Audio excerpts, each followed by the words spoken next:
The slow, steady beeping and hum of the respirator are the only sounds heard in the hospital room. The boy lies motionless, thinking that he's about to die. As he stares at the ceiling, he wonders when his mom last visited him. It dawns on him that he has spent the last 12 years confined to this hospital bed. He could see the sky from the window, and all he could think about was that he wished he could have played outside too. The thought of wanting to go to many places was the last thing on his mind as he finally succumbed to darkness. But the dark only lasted for a moment. He blinks and opens his eyes to a different ceiling, staring at the chandelier. Huh? This isn't the hospital, is it? He's inside a fully furnished room, making him wonder where he is. Just what in the world is happening? Just then, he caught a glimpse of himself in the mirror. He's a baby. The boy starts patting his face aggressively, frowning and pinching his cheeks. Soon, he learned that he had definitely died not too long ago, and yet, he was mysteriously reborn as Luca Trebalt, the third son of the Trebalt family, nobles from another world. This current world of his is entirely different from his past life. Here, it's a game-like world where magic exists instead of science. Dungeons are scattered all over the globe, filled with hidden treasures. Plus, some adventurers risk everything just to seek these treasures. Luca hears a voice calling out to him, and a moment later, a dark, long-haired maid appears by his side. She asks if he's studying properly, to which he responds with a smile that he is. This is Liesha. She clings to the young Luca, proud of how brilliant he is. In all honesty, he doesn't really find it that big of a deal. Liesh grabs his shoulders and while still smiling tells him that he mustn't sneak out of the mansion like he did the other day. If he needs anything, then just ask her instead. Luca assures her that he'll be fine, and that's more than enough to get her off his back. Before she left, Liesh said she'd come back and check on him later, with Luca waving her goodbye. As soon as the door closed, Luca grabbed his coat, put it on, and was all smiles. At last, in this life, he now has a healthy body. There's no way he's gonna sit still, man. His dream of exploring the world outside is finally doable.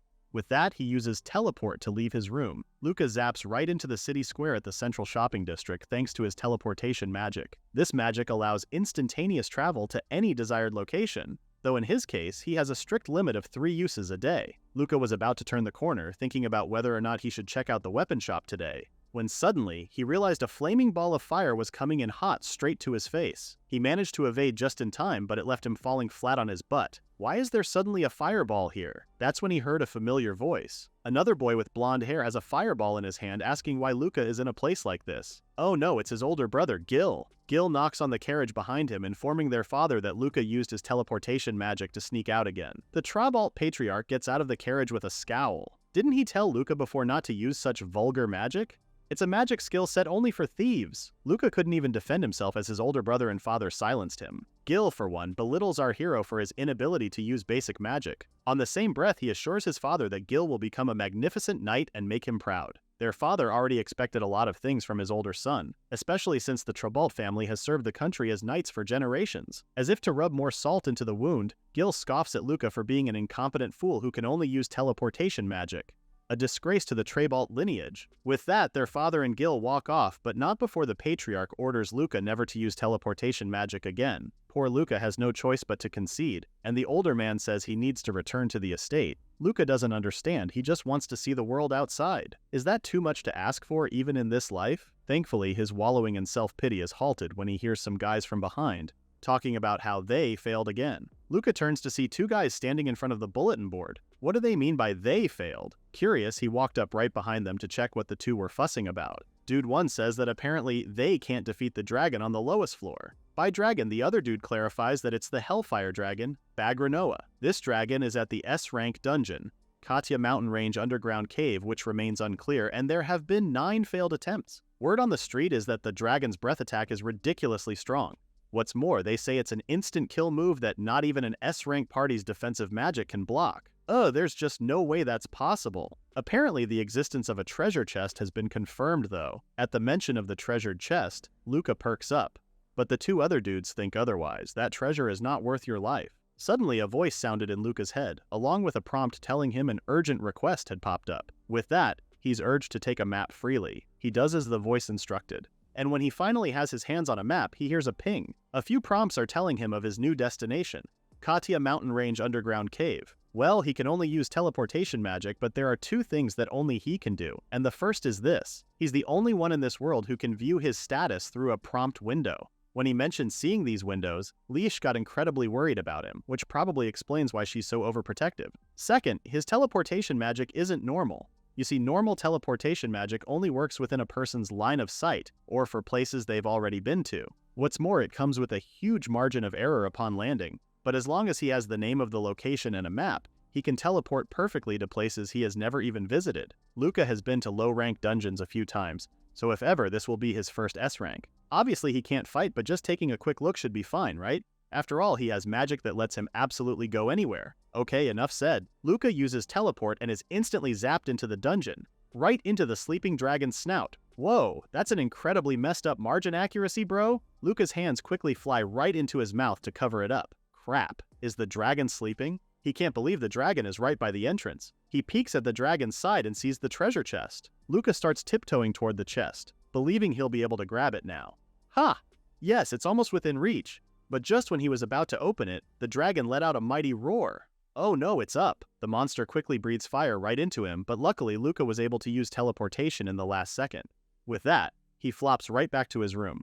Bro, that was close. Luca really thought he was going to die. He flops right down on the floor wondering what was inside the chest.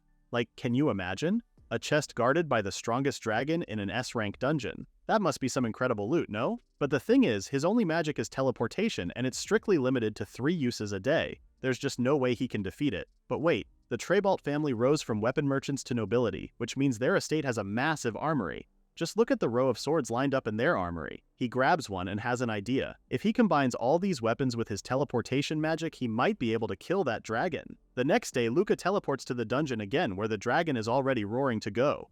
With a sword in hand, he runs right into it. The Hellfire Dragon Bagranoa gets its title as the strongest from its instant kill breath attack. But with Luca's teleportation magic, he can dodge it. As the monster breathed fire, Luca teleported himself onto the dragon's back and stabbed it. Yes! Even with his strength, it pierced through. Now that Bagranoa knows where he is, the dragon uses its tail to whap Luca. Thankfully, he evaded it, but he still landed face first on his bedroom floor. Just then, a prompt window appeared, informing him that he used up all of his teleportation magic for today. Today was a close call, but it worked. Just as he thought, its physical defense is extremely low. Bagranoa's breath attack is so devastating that he never even needs to defend. So this is his game plan. 1. Go to the dungeon. 2. Teleport to its back and attack, and 3. Return home. He can only attack once a day, but if he repeats this every day, the damage will eventually stack up. This plan is definitely worth a try. With that said, day after day, Luca dutifully teleports to the dungeon to attack Bagranoa every single day, without fail. He did this over and over and over again until finally he did it. He actually defeated Bagranoa. Luca slumps to the floor, happy with his achievement. He finally killed his first monster. There's a ping informing him that his teleportation magic has leveled up. He reached level 20, and for this accomplishment, the number of his teleportations has increased. Yes! He leveled up for the first time. But then there's another ping again, and again, and again, and again. Huh? It's never ending. What the heck is all this? 10 times, 20 times? It keeps going up. Then there's another window informing him that he has a special reward. His teleportation limit is removed, so now he can teleport infinitely. Wait, so does this mean he can teleport as many times as he wants? His stats now show that his teleportation magic is level 50. With this, he can even travel the world and go on a real adventure. There was a continuous ping, announcing his rising level until finally the last one popped up. Here, it says Luca shot straight up to level 57. Hell yeah, he can finally travel the world and go on a real adventure. But wait, there's more. A small window appeared, saying that at level 60, his teleportation magic will be enhanced. Enhanced? He wonders what that means. Maybe if it gets enhanced, Lucan can go to even more places, and if that's the case, then he could find more treasure chests. Wait, the treasure chest. Our hero quickly teleports to the treasure chest, excited to open it. Who wouldn't be? A super strong dragon was guarding it, so it must hold something incredible, right? At least that's what he thought. Because why is there a tiny key inside the treasure chest? It's just a simple golden key. Luca searches the chest for a secret compartment or something, but no. There really isn't anything else. Huh, weird. But the key came from an S-rank dungeon, guarded by a powerful dragon, so it's definitely gotta be valuable, right? He stares at the key, wondering what it could open, when suddenly he hears footsteps coming from a distance. He turns, a little scared because it's getting closer. Is it another monster? Crap, whatever it is, he can't fight anymore. He needs to go back. So, before he could discover who or what the owner of those footsteps is, Luca teleports back to the Trebalt estate. Not a moment later, several pairs of feet emerge from the opening. It's a party of adventurers. And now they're confused as heck because what the hell just happened? Bagranoa is already slain. From what they heard, an S-rank party didn't even stand a chance, which is why the request came to them. By them, we mean the adventurer party, Sunset Wings. One of the members of the party, a man named Doran, is in disbelief because he learns that there was actually someone else who could block the dragon's breath attack. The other member, Seal, is mostly bothered by the massive pile of swords embedded on the dragon's back. Then there's Gwell, who takes one of the swords lying on the ground, wondering aloud how the person who killed the dragon even carried all of these weapons in the first place. The first girl from before touched the dragon, noting that it was still. Braganoa had just been slain. That's definitely strange. They didn't pass anyone on their way here, and there were no signs of battle along the path.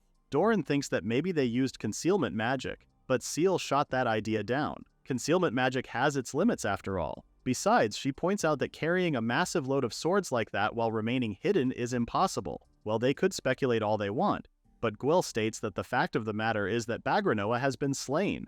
It's anything but ordinary. Seal adds that it defies all common sense. As Doran puts it together, someone managed to lug all these swords, infiltrate the cave up to this point without alerting any other monsters, block Braganoa's breath attack, and actually kill the dragon. Seriously, is the killer of Braganoa some absolute monster? Well, that's sort of how it looks, assuming someone like that really exists out there. They'd have to be an SS rank or higher, right? That's when the first girl, Sunset Wing's leader Diana, finally smiled. If that really were the case, then she'd love to meet them, the powerhouse who took down Braganoa. Oh, and Sunset Wings is an SS rank party, by the way. Meanwhile, back at the Trabalt estate, Liesh's loud voice echoes in Luca's room.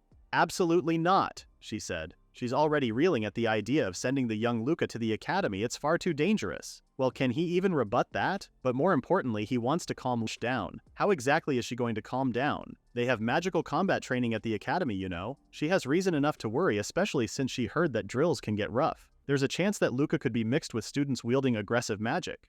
What if he gets hurt? To that, he tells her that he has actually slain a dragon and increased his teleportation magic. Now this just made Lisa even more worried. Last time he was talking about windows and things before, and now this? Is Luca even okay? If he's running a fever, then we need to get him rested and back in bed. But Liesh's concern toward him reminds Luca of something else. From what he remembers, his mother was always like this too. Although he's grateful that they care about him so much, all he wants to do is go on an adventure. He balls his fist in frustration and with gritted teeth, thanks Liesh for her concern. And this is exactly why he snuck out here in secret. At the academy, Luca stands before the academy gates, already wowed by how huge it is. He had already expected such grandeur from a place that houses the royal capital's greatest library. Actually, his real goal here is the library. Foreign cities and temples, dungeons and elven forests? Heck, he even heard the library has materials on forbidden lands. If he can just read those, he'll be able to travel to them with his teleportation. He came to the front gate once before, so he was able to teleport here. But everything past this point is entirely unknown to Luca. So first, he needs to get to the highest point and scout the area. He teleports to the roof to get a better look at the academy grounds. Wow, as expected of the kingdom's noble academy, this place is ridiculously massive. He was just about to find a directory when he heard a yelp from below. That's when he sees it. A girl is being bullied by none other than his older brother Gil. Could he get any lower? Gil smirks, asking the girl why she's acting so tough. Meanwhile, his minions 1 and 2 join in, asking why she dares defy Gil-sama. Minion 2 adds that she's just an incompetent noble from a ruined family drowning in debt. The girl couldn't even defend herself as Gil ignites his fireball. If she's going to disobey him, then she needs to be punished a little, no? Just as he was about to hurt the girl, Luca suddenly appeared and tackled his older brother before the latter could use his fireball on her. Huh? What the hell? Gil glares at his younger brother because what is Luca even doing here? His minions also wonder where the hell Luca came from, while Luca himself tells the girl to run away now, while she still can. The girl apologizes before bolting right off. Luca smiles, but then suddenly his brother shoves him. Obviously, Gil is angry at the stunt he pulled. Just what the hell was Luca doing? Our hero throws the question back to his brother's face. What are they doing? 3 guys bullying 1 girl? That pissed Gil even more. How dare this little runt lecture him? For all he knows, Luca is an incompetent piece of trash with his garbage magic. Wait, did Gil say Luca? So this is the infamous brother of his? One of the minions asked incredulously. Gil adds that Luca is nothing but a dropout who can barely even use magic. His family won't even let him leave the house. At that, the 3 guys started cackling. Of course, minions 1 and 2 start bullying Luca as well. They tell Luca that at this noble academy, lineage and power are everything and Gil-sama is the absolute elite among elites. With that said, he can do whatever he wants to the daughter of some ruined household. That's ridiculous, but Gil doesn't care. Why is Luca even here in the first place? To that, our hero says it's because he just wanted to go to the school library. What? So Luca disobeyed their father's orders again and trespassed on academy grounds? Well, Gil's not surprised. If anything, it makes sense. There's no way their father would ever allow Luca to enroll at the academy. The trio makes fun of him, relishing how Luca is incompetent. Luca grits his teeth again. Hearing about how much of a disgrace he is and how he's incompetent reminds him that those two reasons are why everyone just wants him locked away. To this day, no one wants him to go outside, but no, Luca refuses. He mutters this under his breath, catching Gil's attention. In his past life, he couldn't leave his hospital room. And now no one would even let him out. Back then it was primarily because of his illness, but this time, it's different. With full conviction, he tells his older brother that he's going to go wherever he wants. He wants to see places he has never been to, and he wants to go to school. Gil smirks for a second before glaring at him. He ignites his fireball again, ordering Luca to stop talking back to him. Gil plans to teach his brother a painful lesson right here, right now. But wait a minute, Gil realized something. Even if he beats Luca down to a pulp right now, he knows this little runt will just sneak out again. If anything, it would be an eyesore if Luca showed up at the academy again, which leads him to a better idea. Gil wears a devilish grin and then powers down his fireball. To Luca's surprise, his Gil agrees, but on one condition: Luca will duel against him. If Luca can land even one strike on Gil with his sword, then he wins. What's more, if our hero manages to do that, Gik promises to put in a good word for him to their father. He'll get permission for Luca to go out and enroll in the academy. Luca is dumbfounded while Gil's minions cackle. Ha! A weakling who can only use teleportation is no match for Gil-sama. After all, their Gil-sama is at the very top of his class in both swordsmanship and magic. Our hero lowers his gaze with an unreadable expression on his face. Land a single strike? Seeing him like this, Gil tells him then that it's too late for him to get scared now. But no, Luca tells them that it'll be pretty easy. Beaming, he tells Gil that he can win with those rules alone. He couldn't help but thank his Gil-Nissan in advance for the handicap, and it only made the older one way angrier. Oh, he's really going to enjoy ripping into Luca. At the Noble Academy's dueling arena, a massive crowd has gathered to watch the duel between Gil and Luca. Extras eagerly look at the combatants, discussing how they heard that two brothers from the Trebalt family are dueling. One of the guys is trying to gauge how old the little brother is. Speaking of Luca, he looks around the arena and feels a bit overwhelmed. He knows it's just an unofficial match, but it sure drew a huge crowd, huh? Because Gil's goal is to beat Luca to a pulp in front of everyone. He had his lackeys father them all here. While standing, Luca can hear various questions from the crowd wondering what his magic is. He could still hear them talk about his teleportation magic and the usual, about how it's pretty weak. There's also the follow-up question about how teleportation magic drains a massive amount of mana, wondering if Luca could fight with just that. The fight hasn't even started yet, but they already know that Luca can never beat Gil-sama. Luca looks around one last time before he hears the referee announce that the duel between Gil and Luca will now commence. Weapons are restricted to wooden swords only, and the use of magic is permitted. Normally, a duel continues until one side is incapacitated, but this time they have special rules. Again, Gil reiterates what he said before. If Luca can manage to land even a single strike on him, then he wins. And as promised, he'll put in a good word with their father about Luca's enrollment. Luca thinks that if he wins this duel, his older brother will finally acknowledge him. If that's the case, then he'll be free to explore the outside world. But Gil has one more condition. If Luca is completely incapacitated before landing a single blow, then he'll get to crush Luca's legs. What the hell? This was Gil's plan all along. Because if Luca can't walk, then he won't be able to go on an adventure, right? Luca didn't expect this, but no, it's fine. All he needs to do is to land one clean hit. That's when Gil called the referee, signaling him to start the match. They've gathered enough spectators, so he should hurry and declare the start of the match. At that, the referee raises his hand and swipes it down. Let the match begin. Luca grabs the wooden sword with both hands, telling his brother that he's going to attack now. Gil says it will be boring if this ends quickly, so he'll hold back a little for a bit. With that, he raises his hand and activates Magna Avis. Hellfire Bird. The other students are shocked because Gil is using advanced fire magic right off the bat. What handicap was he even talking about earlier? The Hellfire Bird flew straight to Luca and upon contact caused a large explosion. Ha! Gil's already feeling confident about his win. And here he thought that was just a warm-up. The spectators are already asking if Gil's done with the match, but to his surprise, he hears Luca's familiar voice impressed with Gil's technique. Huh? Gil does a quick 180 and sees Luca is right behind him. The latter is impressed by his older brother's firepower. Meanwhile, at the spectators' stand, the other guys are equally as shocked. When did the little brother use teleportation magic? Doesn't casting teleportation take a massive amount of time? But this just pissed off Gil. He orders Luca to stop being cocky, then proceeds to spread both arms, casting Magna Vol Avis, multiple Hellfire. Gil knows Luca can only teleport 3 times a day, right? All 3 birds fly straight to Luca again, but he evades all of them without breaking a sweat. What? Gil's eyes widen in shock. And one of the spectators voices what's in his head. How is Luca teleporting so continuously and accurately? Luca goes on the offense, and all Gil can think of is, what the hell? Wasn't this runt limited to 3 teleports? Well, if that's the case, Gil uses a different technique. Koldos lands. Freezing Phantom Mirror. Luca can see the ice crawling close to his feet, and this time Gil wants to see how Luca will dodge this one. Before the ice could fully form and envelop Luca, our hero had already teleported out of Gil's sight. What the hell? Where did he go? That's when he looked up and saw Luca right above him. Phew, Luca really thought the last one was a close call. If anything, he finds his Gil Nissan's power and range are amazing. Still, they're no match for Bagranoa's breath attack. At this point, Gil's face is permanently in a frown. Is dodging all Luca can do? This time, Gil uses wind magic and unleashes Windria Blade, Gale Blade Arrival. As we all know, Luca easily teleports out of harm's way, appearing right behind his older brother. This time he knows he got Gil on the spot. He goes for it, but Gil blocks his sword, and when his older brother takes a large swing at him, Luca just teleports farther away. Gil is pissed to hell at this point today, angry at how Luca is underestimating him. Is he really though? Gil's already fed up. This time, he uses Strength and Agility enhancement, partnered with Vision and Weapon enhancement. He's going at this with everything he has. The student spectators wonder just how many buffs he'll use.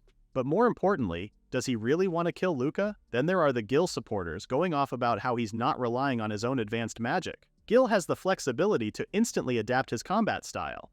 As expected of Gil-sama, with all these buffs, Gil is going at it with all seriousness, and it's too late for Luca to apologize now. He lunges straight at Luca, who zaps out of the way and positions himself behind his older brother. Our hero is aware that his older brother is fast, but not so fast that he can't dodge him. Even so, he has no chance of winning in a head-on clash, which is why this is what he plans to do. Luca does multiple teleportations, confusing Gil. The latter clicks his tongue, annoyed at how troublesome this is, as he starts slashing around. Just then, Luca finds his window of opportunity and teleports behind Gil again. His older brother already foresaw him doing that. Luca is too naive. Gil quickly outmaneuvers Luca's attack. The older Trebolt has no idea what Luca is plotting, but he's not going to just wait around for it. He goes on the offense and slashes Luca, but the latter still evades it. So Gil propels himself even further so his attack can reach Luca. Gil knows he has him now because whenever Luca dodges a sword strike, he always teleports to the back and diagonally left. Luca is shocked at how his brother read through his moves while Gil is about to reach him. But our hero refuses to give up. He throws his sword straight at Gil, which the latter easily evades. Ha! Did Luca really think a desperate attack like that would hit him? Die, Gil says with finality, but Luca disappears before his very eyes again. What? Gil wasn't the only one reading his opponent's moves. Luca noticed that his older brother was constantly on guard against his teleportation magic, so he pretended to throw his weapon away. As Luca's wooden sword flies past Gil's head, he teleports right where his weapon is. Luca grabs his sword, raising it above his head as he finally lands a clean hit on Gil's forehead. The look on the older Trebolt's face is priceless because it hit. This means Luca wins, right? The arena is quiet at this massive upset as the referee announces that the match is over. The winner is Luca Trebolt. Gil folds over, reeling at the fact that he actually lost, while the arena erupts in loud cheers. Woohoo, the little brother actually won! Luca is pretty amazing. Our hero smiles because Gil acknowledges him now, right? With that, he's looking forward to Gil's help with his enrollment. Meanwhile, somewhere else in the arena, someone is impressed at Luca's accomplishment. He's really incredible. To think he defeated the strongest student in his year using only teleportation magic. She looks at her pendant, thinking that with magic like his, maybe her grandfather's can come true. Wow, Luca can't believe it. He's actually standing right in front of the largest library. Rows of bookshelves lined up neatly as far as his eyes can see. And what gets him even more pumped up is the fact that this place houses past dungeon exploration records and maps of ruins from all over. It's jam-packed with books you could never buy in town. Our MC gets to work and grabs a couple of titles from the shelf, happily trotting away as he does so. He's going to borrow them all and read everything to his heart's content. If it's not obvious enough, Luca wants to cram as much knowledge into his head as possible so he can travel to all sorts of places. He was so excited and lost in thought that he didn't see someone coming from the opposite side as he turned. As a result, Luca bumps into the other person, and would you look at that? It's his Nissan, Gil. The latter already has a scowl on his face and becomes even more pissed off that someone bumped into him. When he realized that it was Luca, Gil almost popped a vein at how annoyed he was at seeing his younger brother. Luca, on the other hand, apologizes and is submissive as always. Gil is already running his mouth that Luca shouldn't act so cocky just because he won that time. Speaking of winning, after that duel, at least Gil made good of his promise and put in a good word for Luca's enrollment. Obviously, their father didn't like this one bit. The Trebolt Patriarch reluctantly gave Luca permission to enroll, But he's even more annoyed at how Gil made a promise like that without his permission. But breaking that promise would expose the Trebalt family's narrow-mindedness. Their father has no choice but to concede, while Gil can only apologize for his impulsiveness. Luca may be attending school because Gil won the bet, but even he knows that their father only did it to protect their public image. It's not like their father actually acknowledged him, and neither did Gil. Speaking of,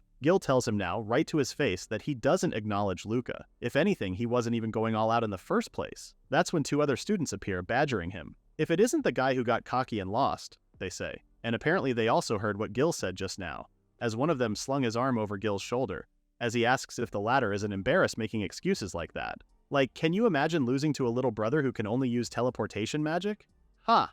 They keep badgering Gil, but since he can't rebut them, Gil just swats his arm away before walking away, but not before saying he doesn't have time to deal with idiots like them. Too bad for him, those two guys won't let up. They chase after Gil, the sore loser, while two other students approach Luca this time. The girl is giddy because duh! Luca beat Gil by just using teleportation magic, and the guy quips that it's even more impressive because Gil is at the top of the class this year. Then came their influx of questions, confirming whether Luca can teleport continuously, and if he has other magic up his sleeves. Overwhelmed by the sudden attention, Luca teleports away from them and right into one of the school building's roofs. Now that is a really useful skill. Anyway, finally, Luca can breathe and read his books. He noticed then that there was something tucked in between the books. It was a newspaper. The front page read how the SS rank part, Sunset Wings, defeated the Hellfire Dragon Bagranoa.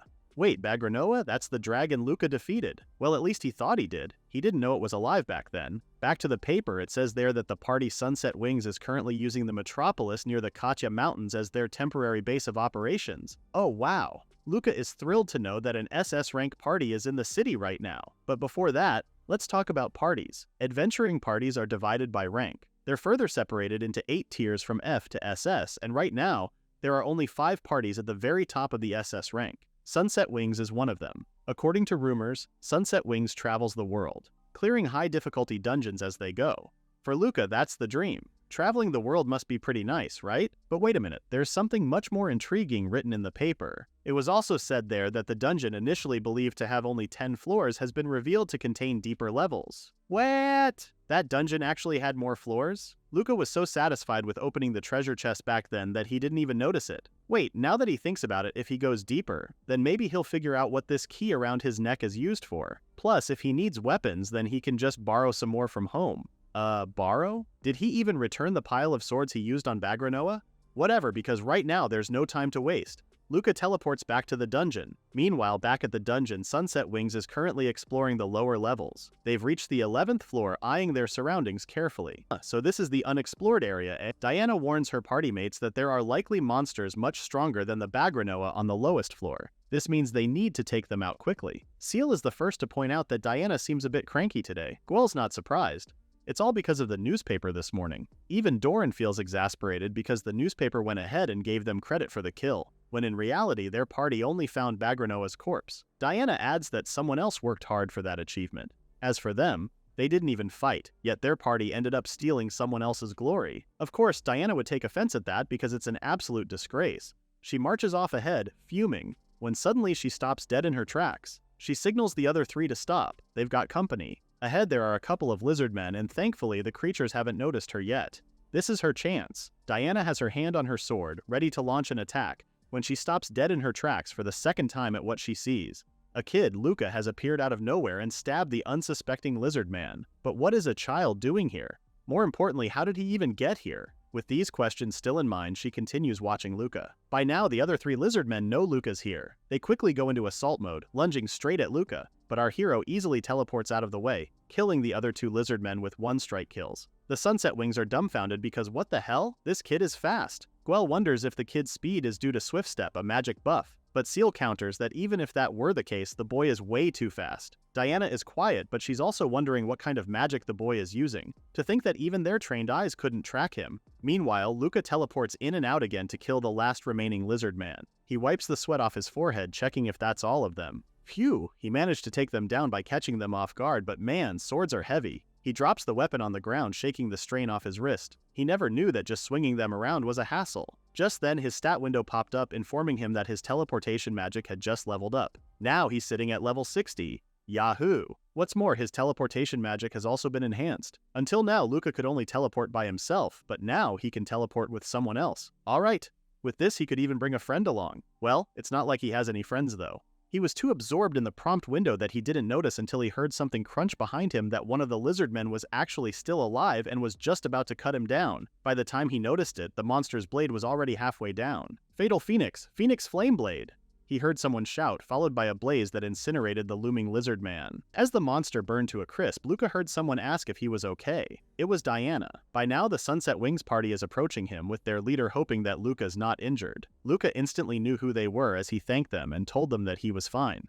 Still, he had to ask if they really were who he thought they were. The Sunset Wings party. Diana confirms it and introduces herself as the party's leader, then turns to the other three. Gel follows, while Seal only stares at Luca, so it was Doran who had to introduce her and himself to Luca. Now Diana asks him who he is, so our hero tells them his name. She thanks him for sharing his name, then proceeds to tell him that there's something she needs to ask him. Seeing her walk toward him made Luca a little fidgety, but suddenly Diana dropped to one knee and asked, "Who exactly are you?" Luca is both shocked and confused. Diana continues, explaining how this place is an S-rank dungeon, and it's not exactly a place where a child can easily wander into. And yet here's Luca, who even used magic they've never seen before and took down lizardmen all by himself. That is no feat for a mere child, so she wants to know how she got here and why. He begins by explaining how he read in the newspaper that the dungeon had deeper floors. Plus, the treasure chest Braganoa was guarding earlier had a key in it, so he thought he might be able to use it further down. At that, Diana's eyes widened and stopped him mid-sentence.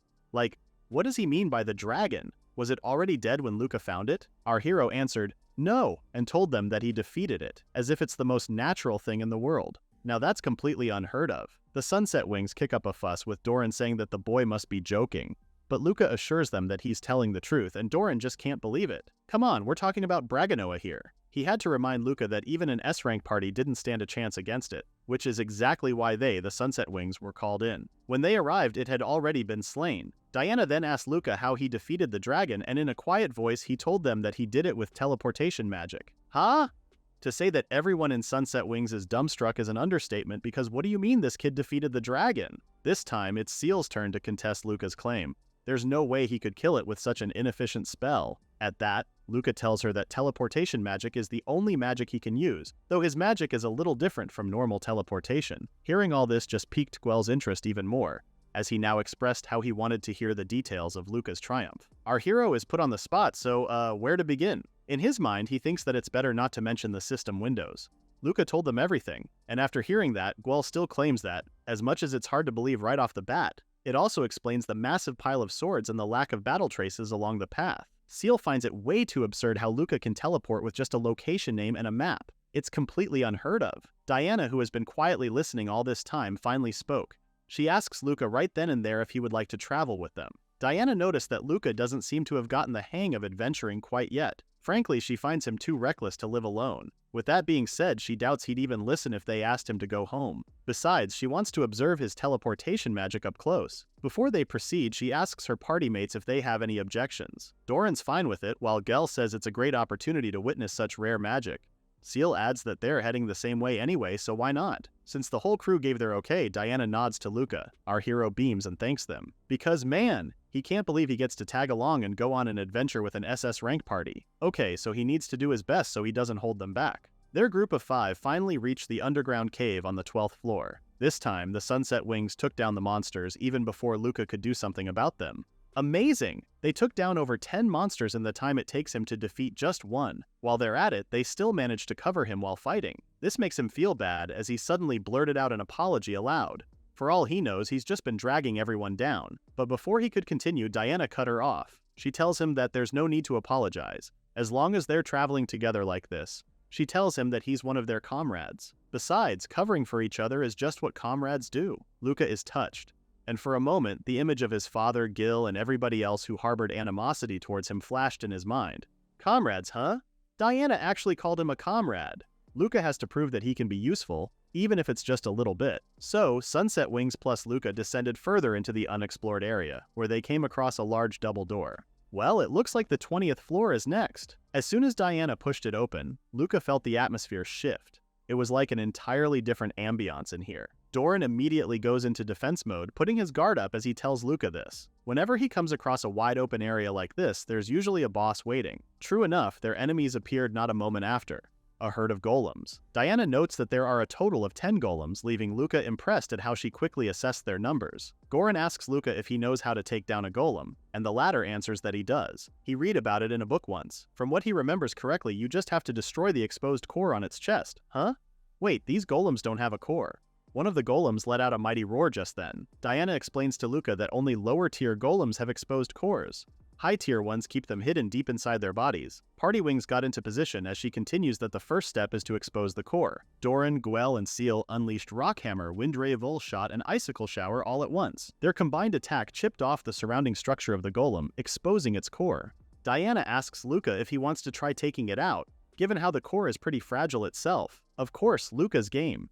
He teleports right above the golem and stabs its core with his sword. It cracked, consequently followed by the golem itself crumbling into debris. Well done, phew! Luca wipes the sweat off his brow, thanking Diana for the coaching. So that's the standard method for defeating golems, but actually, Diana says there's another way.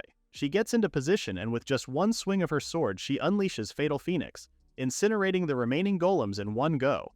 And that's the other way to destroy golems. You use overwhelming firepower to obliterate the rock exterior along with the hidden core inside. Wow, so cool! Luca's eyes twinkle with admiration. On the other hand, her 3 party mates beg to disagree. Doran tells Luca that he can just ignore that advice, with Gwell nodding in agreement since it's completely useless as a reference. Seal, like the others, thinks Diana is just too much of a monster. So this is an SS rank party, and the true power of the leader who unites them. Luca can't help but be in awe of how incredible Diana is. Anyway, it seems that they've taken care of all of the golems. Doran is happy to proclaim that, but Diana thinks otherwise. For one, she feels something is off. The 10th floor had the Hellfire Dragon Braganoa, so it's strange for the 20th floor to only have high golems. Well, Doran couldn't disagree, though he does think that it's a bit anticlimactic. Just then, Seal noticed a chipped piece of the golem move. She tells them to look at what's happening. The golem remains are gathering together. Their party is alarmed because what the hell is happening? Even Diana has no idea what that thing being formed is. She has never seen a golem like this before. It's much bigger than the others, given how it's a combination of the remains of the golem herd.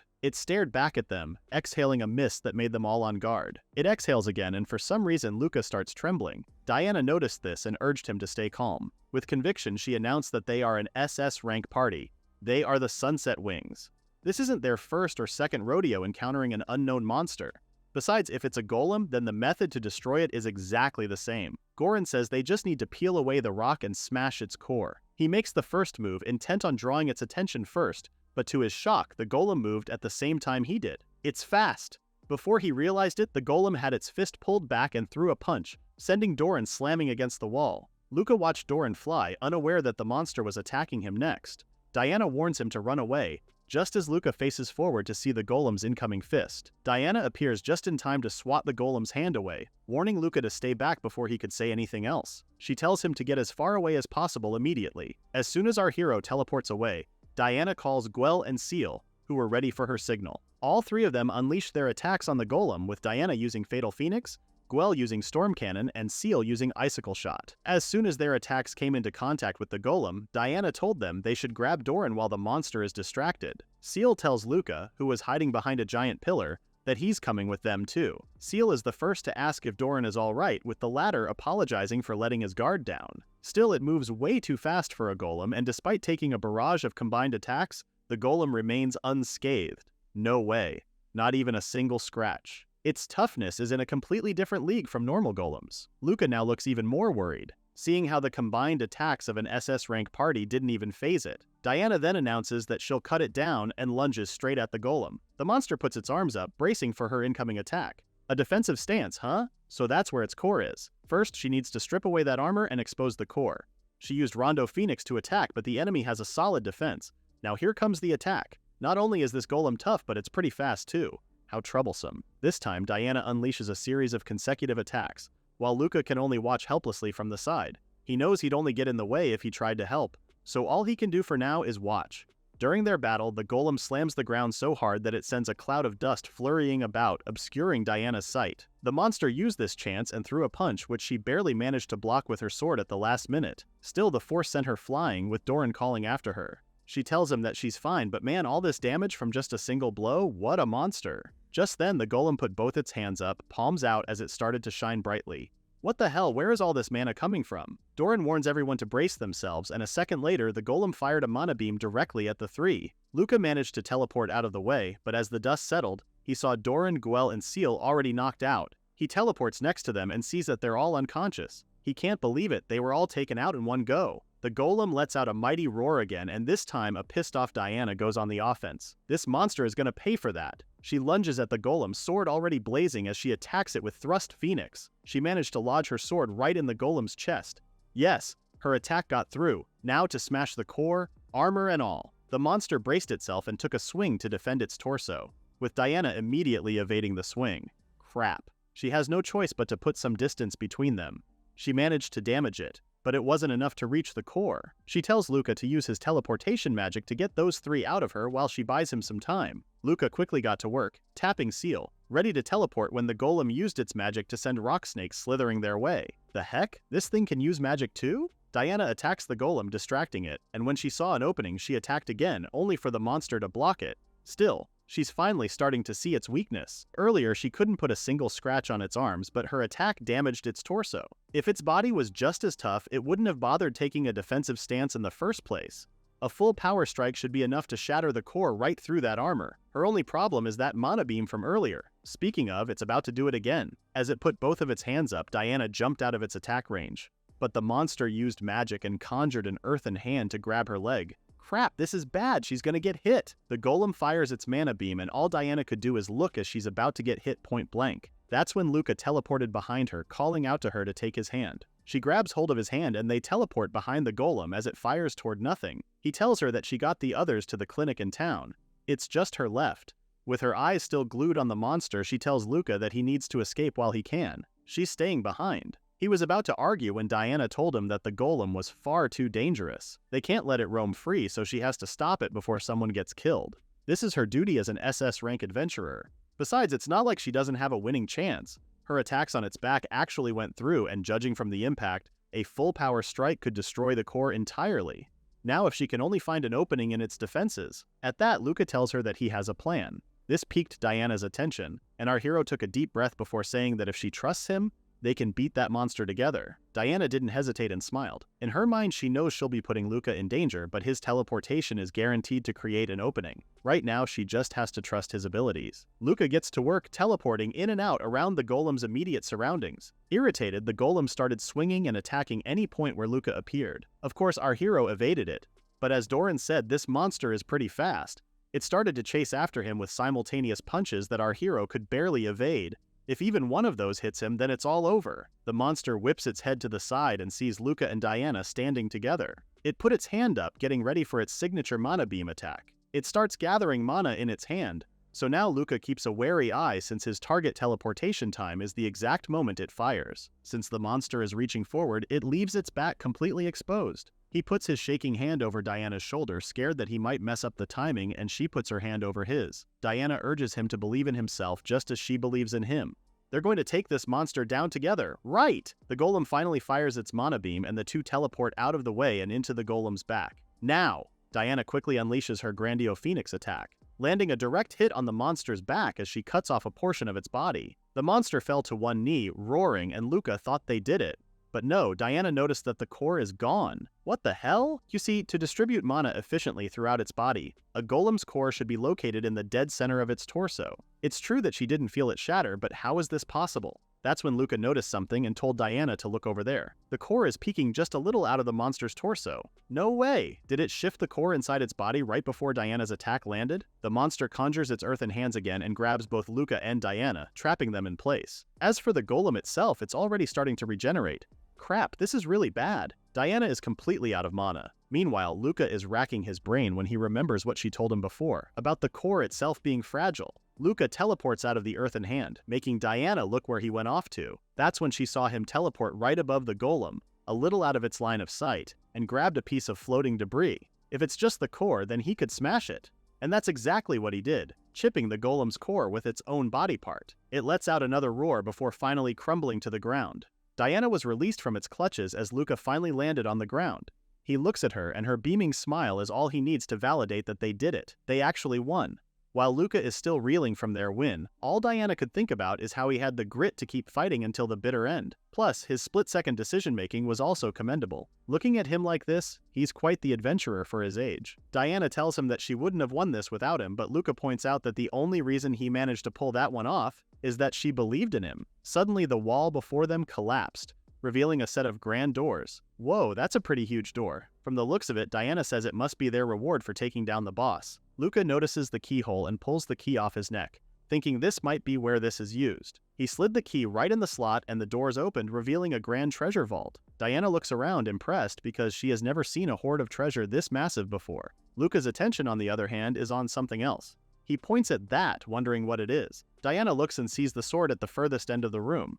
This is most likely a rare sword, but Luca wasn't talking about that. He meant this one, pointing upward. Diana looks up and is just as shocked to see murals on the wall. What in the world is this? They both stare at the mural, and it is Luca who realizes that it looks a lot like a map. It does, doesn't it? Well, now that he mentioned it, Diana thinks it does look like a map.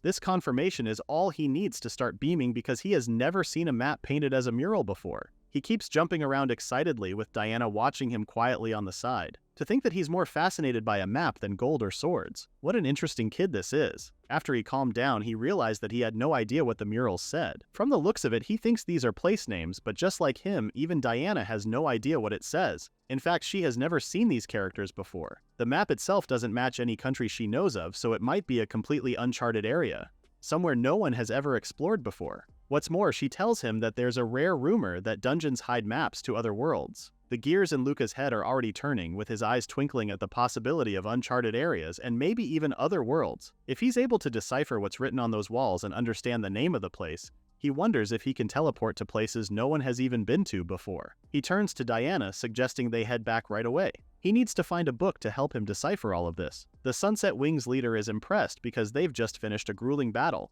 and yet, here's Luca, still so full of energy. In his defense, he can't help it, he's just so excited for his next adventure. Fast forward a week later at the library, Luca had just finished reading the last book he borrowed. He lets out a long stretch and sighs. It seems that no matter how much he researches it, he can't find anything. From his coat pocket, he pulls out a piece of paper on which he copied the characters from the murals in the dungeon. It's not Beastman or Dwarven script, so just what kind of language is this? If only he could read it, he could just teleport there. Back then, Diana even asked if he made sure to copy everything down. Luca said he did, promising to look into it once they get back. On her end, Diana says she'll also try doing some research. Oh, now that he realized it, they need to hurry back. Luca offers to teleport her straight to the clinic, and she's more than happy to accept his offer. Once there, she thanks him for everything and says they should meet again as she shakes his hand. But we seem to be forgetting something or someone, no? That's right, Leash. Luca returns home and is instantly glued to Luca in tears. She was so worried about him. Just remembering that made him feel a little bad. He makes a mental note not to make her worry like that again. His line of thought when he heard someone call out to him from behind was that it was the girl he had saved before. Luca asks if they've met before, so she introduces herself. She's Lily. Does he remember her? She's the girl from behind the school building that day. Oh, right. She was the one being bullied by his brother Gil back then. Lily apologizes for running away that time, especially since Luca stepped in to help her. She feels bad because she left him all alone. Luca assures her that it's fine. She doesn't need to worry about that. More importantly, he should be the one apologizing for his brother. He asks then if everything has been okay since then. Lily says that she has been well, and it's all thanks to Luca. Anyway, she came today to give him a little thank you gift for what he did when she caught a glimpse of the content on the paper he's holding. Luca shows it to her, prompting Lily to ask if the writing on that map is ancient. Upon hearing that, Luca jumped as he asked if she recognized it. Lily says she does, it's the language the elves used a long time ago. So that's why he couldn't find any information about it. He hands the paper to her, asking if she could read it. Lily takes the paper to check first. After a beat, her expression changed to one in disbelief. Now it got Luca even more curious, asking her what's wrong. Lily told him that it's a guide showing the route through the Forest of Illusions. Wait, what? By Forest of Illusions, does she mean that massive forest on the eastern border of the kingdom?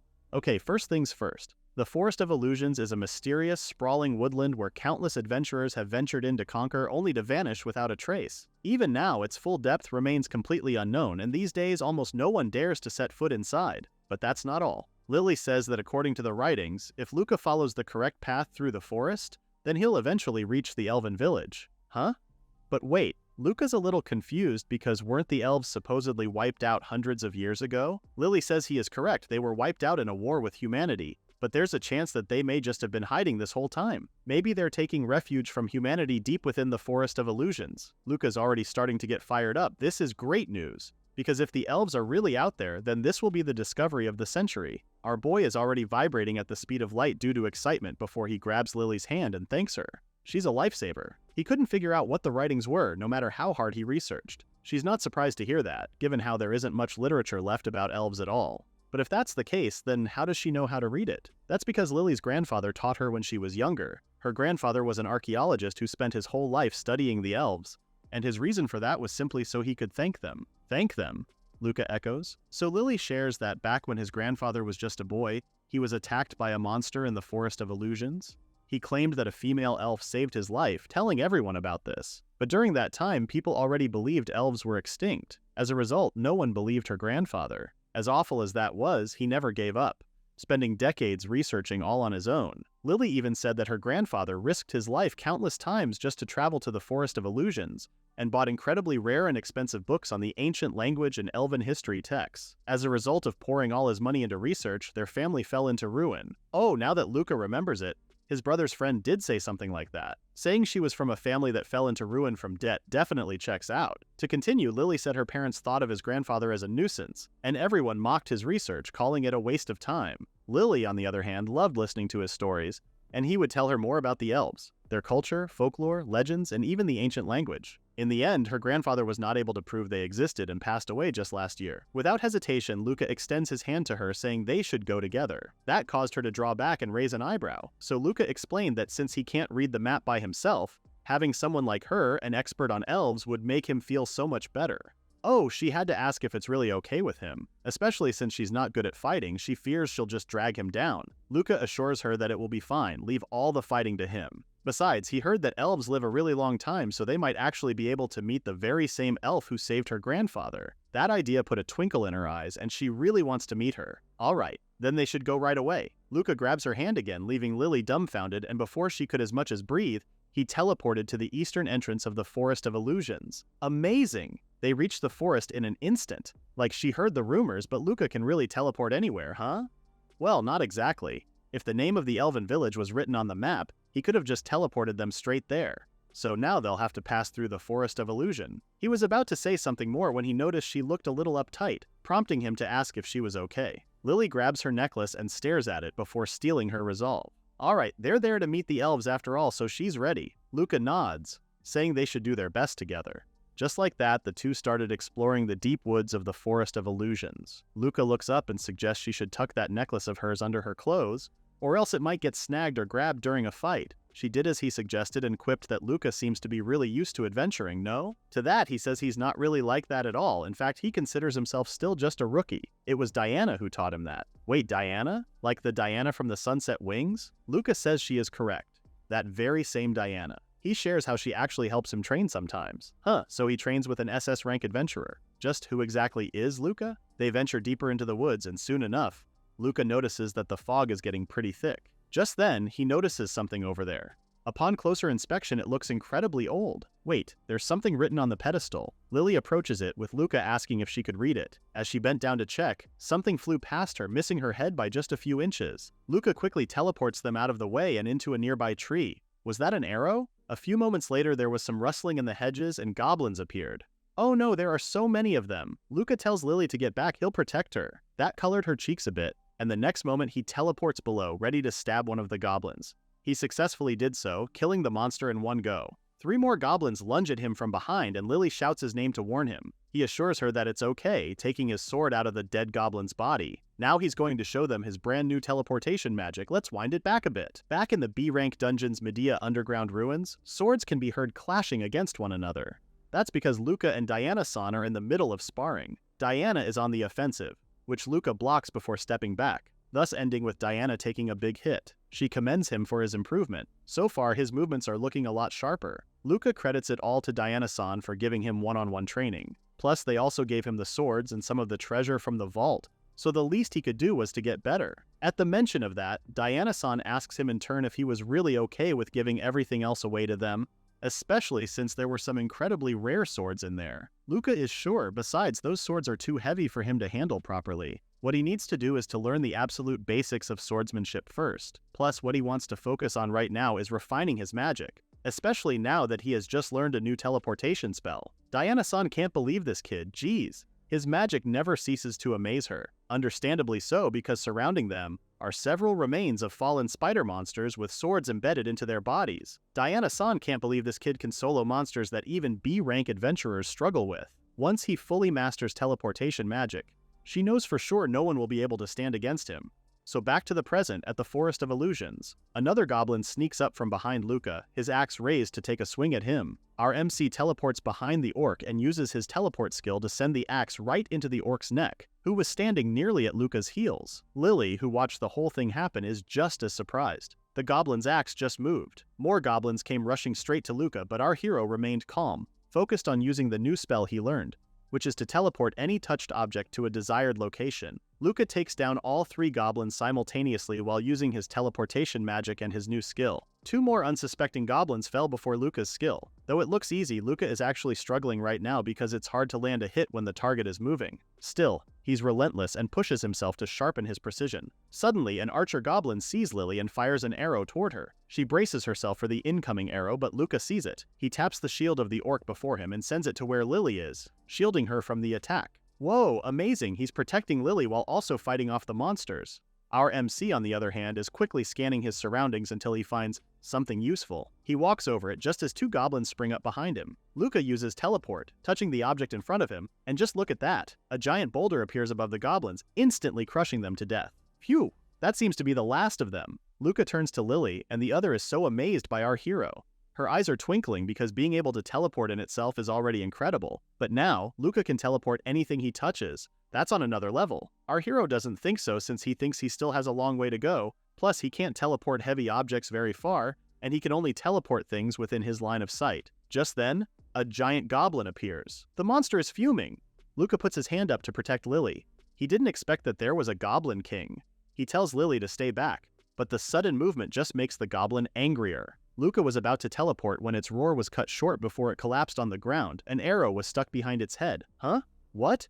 Why did it fall? That's when Lily told him to look over there. There's a hooded figure right ahead of them. There are 5 of them. One of them spoke, wondering what the meaning of all this was. It removes its hood to reveal that it's a male elf. He's clearly annoyed about why there are humans here. Luca notices the bow one of them was carrying, so they must be the ones who took down the Goblin King. Finally, he notices that the person talking to him has pointy ears. Oh, they're elves, right? Both Luca and Lily are in awe.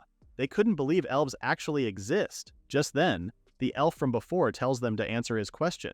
How did they get here? His sharp tone scared Lily, so it was Luca who answered. He tells the elf that they found a map that showed them a route through the Forest of Illusions. At the mention of a map, the elf frowns further. Lily quickly adds that they mean no harm. She just wanted to find the elf who saved her grandfather a long time ago to thank them. From the ground, something suddenly sprang up and tied Lily up. Luca turns to her in horror while the elf speaks, his voice filled with disdain. He calls them wretched, filthy humans and raises his spear, vowing to kill them right here, right now. More vines spring from the ground, so Luca teleports out of the way. He uses his teleportation magic, trying his best to explain that they didn't come here to fight. The elf is annoyed at Luca's skill, so he snaps his fingers. As soon as he did this, the vines that bind Lily tightened, causing her to groan in pain. Distracted, Luca turns his attention to her. Big mistake. Another elf creeps up on him and shackles his right wrist. Huh?